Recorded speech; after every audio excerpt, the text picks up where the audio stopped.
State bank of India. Magical report दिखाऊं?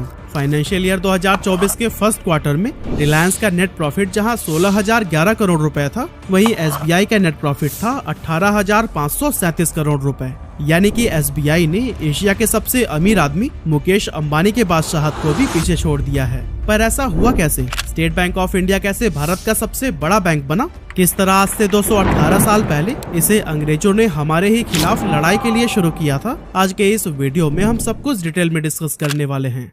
SBI, जी हाँ, ये वही बैंक है जिसके 9,990 करोड़ रुपए लेकर विजय माल्या फरार हो गया था, लेकिन इसके बावजूद ये इंडिया का लार्जेस्ट बैंक है। अब वैसे तो इस बैंक में हम में से ज्यादातर लोगों का तो अकाउंट होता ही है, लेकिन क्या आपको पता है इसकी शुरुआत क्यों की गई थी?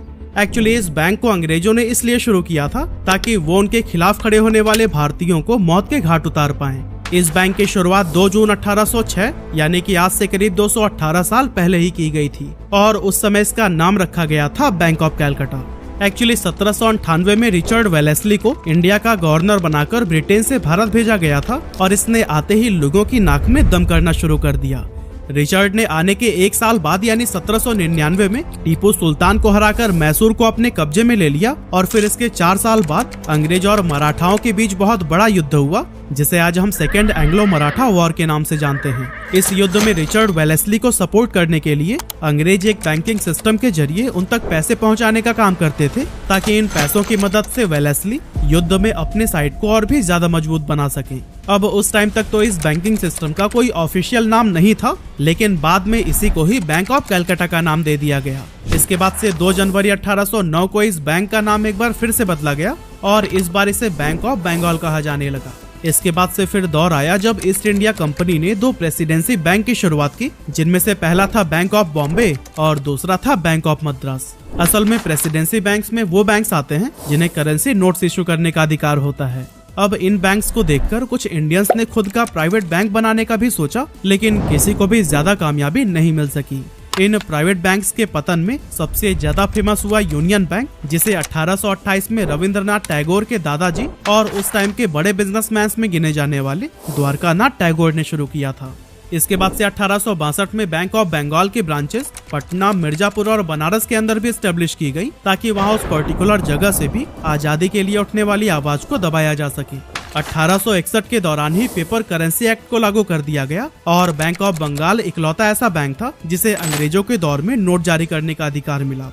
अब इस बैंक को वैसे तो ब्रिटिशर्स को फायदा पहुंचाने के लिए बनाया गया था, लेकिन इसके बहुत सारे इंडियन कस्टमर्स भी थे, जिनमें से कुछ फेमस नाम है साइंटिस्ट जगदीश चंद्र बोस, इंडिया के first president Rajendra Prasad, politician दादा भाई नौरोजी और नोबेल प्राइज विजेता रविंद्रनाथ टैगोर। और दोस्तों, आज भी इन लोगों का नाम स्टेट बैंक ऑफ इंडिया बहुत प्राउडली अपने कस्टमर्स में गिनता है।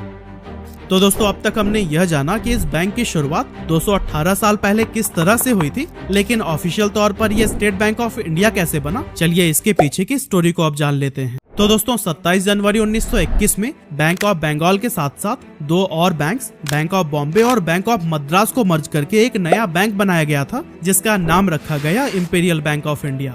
फिर आया 1947 जब भारत को अंग्रेजों से आजादी मिल गई और इसके बाद भी इंपीरियल बैंक ऑफ इंडिया पहले की तरह ही अपनी सर्विस देता रहा अंटिल 1955। असल में आजादी मिलने के 8 साल बाद तक ये इंपीरियल बैंक ऑफ इंडिया ही रहा, लेकिन 1955 में रिजर्व बैंक ऑफ इंडिया ने इसके 60% स्टेक को अपने कंट्रोल में ले लिया और फिर 30 अप्रैल 1955 को इस बैंक का नाम बदलकर स्टेट बैंक ऑफ इंडिया कर दिया गया। आगे चलकर 1969 से 1985 तक एसबीआई ने bank of Bihar, national bank of Lahore, Krishnaram Baldev bank और बैंक ऑफ कोची को एक्वायर कर लिया। साथ ही एसबीआई में वो 7 रीजनल बैंक्स भी मर्ज हो गए, जिनकी शुरुआत कभी उन स्टेट्स के राजाओं ने किया था। इस तरह से एसबीआई आज 23% मार्केट शेयर के साथ इंडिया का लार्जेस्ट बैंक है और इतना ही नहीं, इसे one of the largest employer में भी गिना जाता है, क्योंकि यह बैंक अकेले 2.5 लाख लोगों को रोजगार देता है।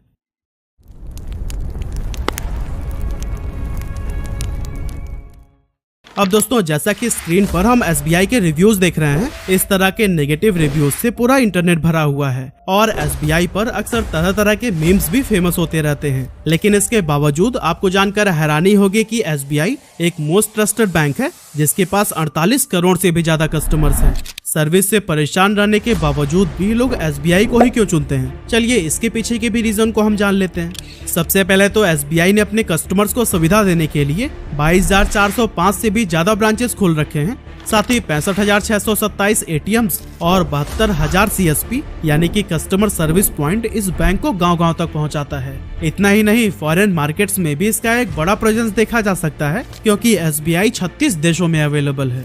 इसके अलावा जैसा कि आपको पता ही होगा कि इंडिया में ऐसे लोगों की बड़ी संख्या है जो कि प्राइवेट बैंक्स के एवरेज मंथली बैलेंस को मेंटेन नहीं कर पाते हैं और उनके लिए भी SBI एक बेस्ट ऑप्शन बनकर सामने आता है, क्योंकि जहां प्राइवेट बैंक्स में 10 से 15,000 रुपए तक का मिनिमम एवरेज मंथली बैलेंस आपको अकाउंट एक्टिव रखने के लिए चाहिए ही होता है, वो SBI में सिर्फ 1,000 रुपए है। इसके अलावा जैसा कि आपने देखा होगा कि SBI की इतनी ज्यादा ब्रांचेस हैं कि देश के हर कोने में आपको इनकी सर्विसेज मिली जाती हैं। ऐसे में चाहे गरीब हो या अमीर, हर कोई इनकी सेवाओं का बराबर फायदा उठा सकता है।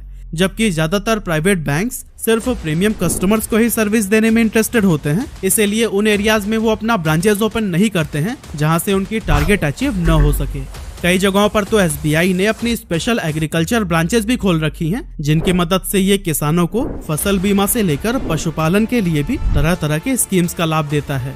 इसके अलावा जैसा कि ये एक गवर्नमेंट बैंक है, इसीलिए सरकार जो भी स्कीम लागू करती है उसके बारे में लोगों को जागरूक करने और उसे ज्यादा से ज्यादा लोगों तक पहुंचाने का काम भी SBI ही सबसे ज्यादा करता है। तो जब किसी बैंक से कस्टमर्स को इतने सारे बेनिफिट्स मिल रहे हों और जहां प्राइवेट बैंक्स महंगी सर्विस फी, मेंटेनेंस फी और कई तरह के चार्जेस लगाते हों, ऐसे में जाहिर सी बात है कि SBI पर लोगों का भरोसा तो रहेगा ही।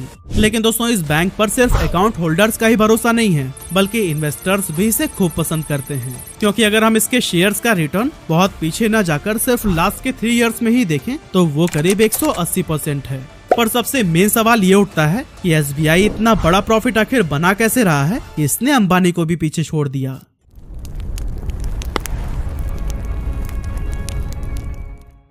तो असल में दोस्तों, SBI हमेशा से ही प्रॉफिटेबल नहीं रहा है, क्योंकि जब प्राइवेट बैंक्स ने अपने पैर जमाने शुरू किए तो इसका इम्पैक्ट कई सरकारी बैंकों पर पड़ना शुरू हो गया, जिनमें से एक SBI भी था।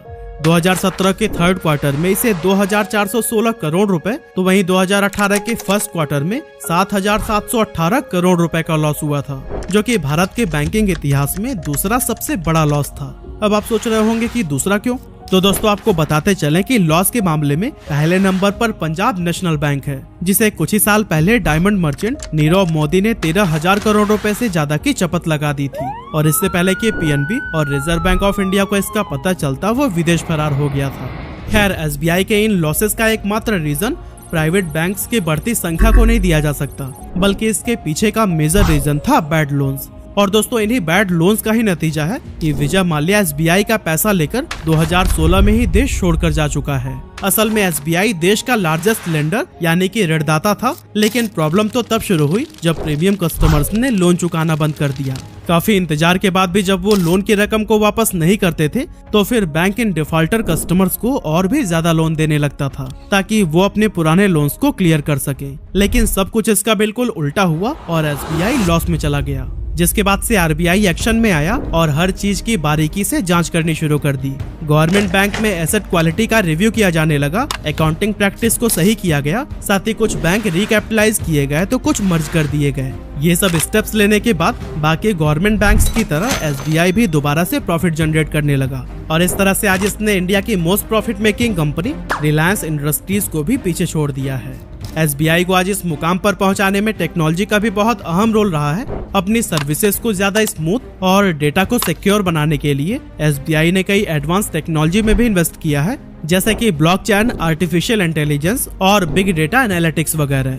इन टेक्नोलॉजीज की मदद से SBI ने लेन देन की प्रक्रिया को सुरक्षित बनाया है, कस्टमर सर्विस में सुधार लाया है और कंप्लेंट्स को इफेक्टिवली मैनेज करने में भी काफी कामयाबी हासिल की है। अब आप में से कुछ लोगों को लग रहा होगा कि ये सब तो बस बातें हैं, क्योंकि जब हम बैंक विजिट करते हैं तो फिर कोई भी एम्प्लॉय हमारी कंप्लेंट तक नहीं सुनता।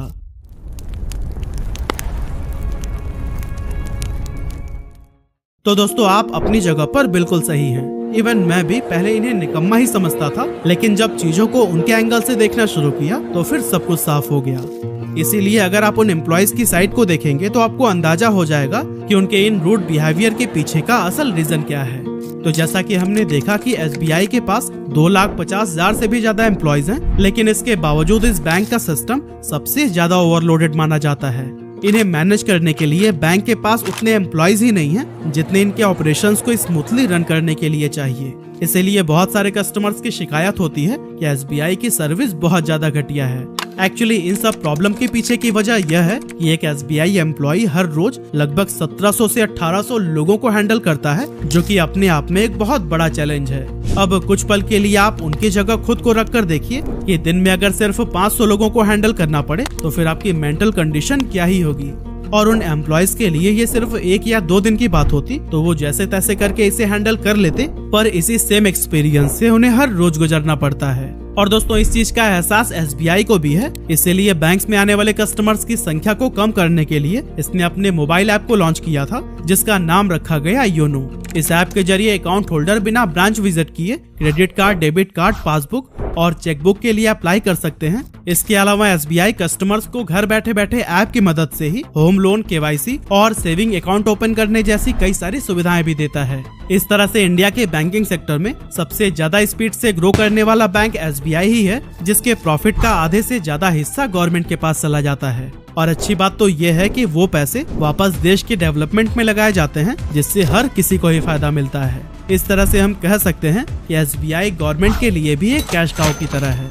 लेकिन दोस्तों इसे कैश काउ बनाने में कई दिग्गज लोगों का हाथ रहा है, जैसे कि आज SBI एसेट मैनेजमेंट में 3rd largest mutual fund house है, जिसे बनाने में फॉर्मर चेयरमैन DN घोष का बहुत बड़ा रोल रहा है। साथ ही 2017 में जब SBI बहुत बुरे समय से गुजर रहा था और लगातार इसके लॉसेस बढ़ती जा रही थी, उस टाइम पर SBI की पहली महिला चेयरमैन अरुंधति भट्टाचार्य ने इसे दोबारा प्रॉफिटेबल बनाने के लिए काफी सारा काम किया। इसी तरह से फॉर्मर चेयरमैन रजनीश कुमार ने भी योनो बनाकर एक बहुत ही फ्यूचरिस्टिक स्टेप लिया, जिसकी मदद से बैंक ब्रांचेस की फंक्शनैलिटी तो सुधरी ही, साथ ही कस्टमर बेस भी काफी इंक्रीज हो गया।